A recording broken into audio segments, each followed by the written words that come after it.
오늘 종가 데이터를 뜯어보다가 아주 흥미로운 왜곡 하나를 발견했습니다. 보통은 잘 보이지 않는 그 1%의 틈을 오늘 여러분과 함께 열어보려고 합니다. 자, 2026년 1분기 시장이 우리에게 대체 어떤 신호를 보내고 있는지 지금부터 깊숙이 파헤쳐 보겠습니다. 네! 오늘 우리가 함께 갈 길입니다. 먼저 시장 전체의 큰 그림, 즉 거시적인 신호를 읽어내고요. 그 다음엔 현미경을 들이대서 소비, 기술, 바이오, 각 섹터의 속사정을 들여다볼 겁니다.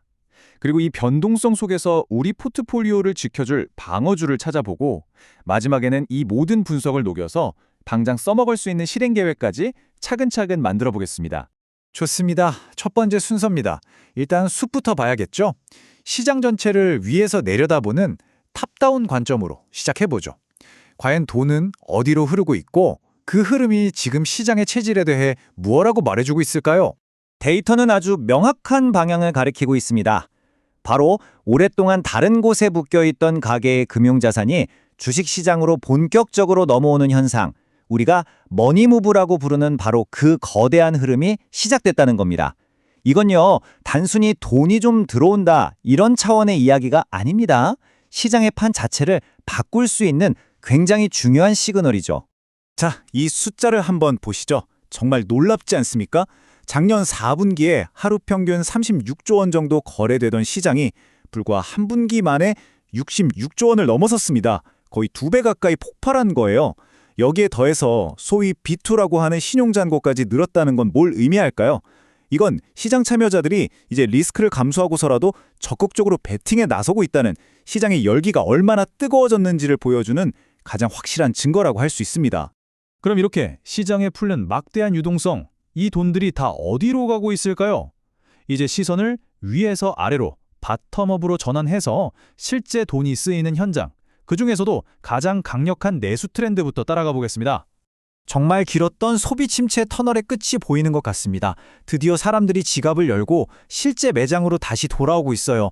이건 그냥 잠깐 반짝하는 게 아니라 그동안 억눌렸던 소비 심리가 풀리면서 나타나는 구조적인 변화의 시작일 수 있습니다.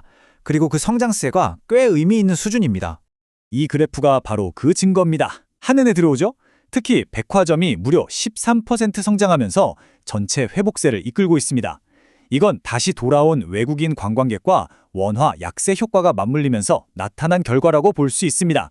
한 증권사 리포트에서는 롯데쇼핑과 신세계를 가장 주목할 만한 플레이어로 꼽았는데요.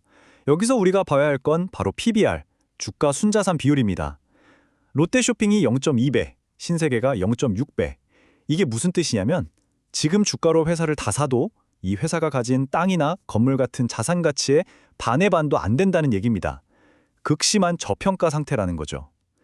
회복되는 이익까지 고려하면 지금 같은 시장에서 투자자들의 눈길을 끌기에 충분히 매력적인 숫자라고 할 수 있습니다. 하지만요, 시장 전체가 이렇게 다 좋기만 한 건 절대 아닙니다. 제가 20년간 시장에서 살아남으면서 뼈저리게 느낀 건 언제나 빛과 그림자가 공존한다는 사실이죠. 그 미묘한 온도 차이를 읽어내는 게 정말 중요합니다. 이 극명한 차이를 좀 보시죠. SK하이닉스처럼 AI 칩을 만드는 하드웨어 기업들은 활활 날아가고 있는데 네이버나 카카오 같은 소프트웨어 플랫폼 기업들은 오히려 주저앉고 있습니다. 왜일까요? 시장이 지금 이렇게 묶고 있는 겁니다. AI에 그렇게 돈을 쏟아붓고 있는데 그래서 도대체 언제부터 돈을 벌 수 있는 거냐? 이 질문에 대한 명확한 답을 내놓지 못하고 있는 거죠. 제약바이오 쪽은 상황이 더 심각합니다. 신뢰 회복이라는 아주 근본적인 숙제를 안게 됐어요. 1분기에 터진 몇몇 이슈들 때문에 투자 심리가 그야말로 꽁꽁 얼어붙었습니다. 이 차가운 분위기를 단번에 역전시키고 우리 아직 죽지 않았다는 걸 보여주려면 시장의 의심을 한 방에 날려버릴 만한, 예를 들면 조단위의 기술 수출 같은 압도적인 성과가 절실한 상황입니다. 그야말로 중대한 기로에 서 있는 거죠. 자, 이렇게 일부 성장 섹터는 안개가 자욱합니다. 이럴 때 내 포트폴리오가 흔들리지 않게 꽉 붙잡아줄 든든한 닻은 어디서 찾아야 할까요? 데이터는 우리에게 전통적인 안전항구를 가르치고 있습니다. 6조 1조 원. 이 숫자가 바로 그 답입니다. 외부 환경이 아무리 불확실해도 은행들은 1분기에만 이만큼의 이익을 만들어냈습니다. 그야말로 흔들림 없는 수익성의 요새라고 할 수 있죠. 핵심은 이겁니다. 은행은 시장의 충격을 흡수하는 완충제 역할을 해준다는 거죠. 경기가 나빠져도 버텨낼 수 있는 안정적인 이익 창출 능력, 그리고 배당이나 자사주 매입 같은 꾸준한 주주환원 정책, 이 두 가지가 바로 은행주를 지금 시점에서 가장 믿을 만한 방어주로 만들어주는 결정적인 이유입니다. 자, 지금까지 시장의 여러 조각들을 맞춰봤습니다. 이제 가장 중요한 단계죠. 이 분석들을 그냥 머릿속 지식으로 남겨두는 게 아니라 여러분의 계좌에 직접 적용할 수 있는 구체적인 행동 계획, 즉 포트폴리오 전략으로 만들어 보겠습니다. 저는 이 과정을 딱 3단계로 정리합니다. 첫 번째, 성장 동력 확인하기. 우리 포트폴리오의 공격수를 정하는 단계입니다. 앞서 봤던 소비 회복세에 올라탄 저평가 유통주처럼 명확한 성장 스토리가 있는 자산을 찾아내는 거죠. 두 번째 단계는 방어 앵커 편입하기입니다. 공격수만 있으면 안 되겠죠? 성장주의 변동성이 커질 때 우리 포트폴리오를 든든하게 지켜줄 수비수가 필요합니다.